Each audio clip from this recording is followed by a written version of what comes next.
Luto muna tayo ng red munggo. Ayan yung sayote. Ginisa ko sa mantika at saka sahog. Oo, yan naman ito yung red munggo sa amin ay caudales. Pinalambot ko na yan siya sa tubig na mainit. Pinakuluan ko. Tapos nung lumambot, tinanggal ko yung kanyang tubig. Oo, fresh yan ng red munggo galing Mindanao. Ito naman yung unang gata at saka yung chicken cube. Yan.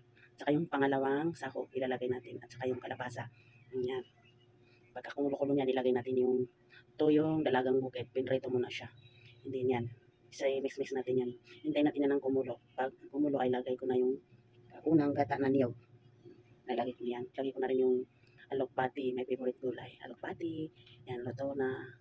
Patayin na natin yung kanyang apoy para hindi malata yung dako ng alokbati. Thank you for watching. Luto na. Kain na mga bata.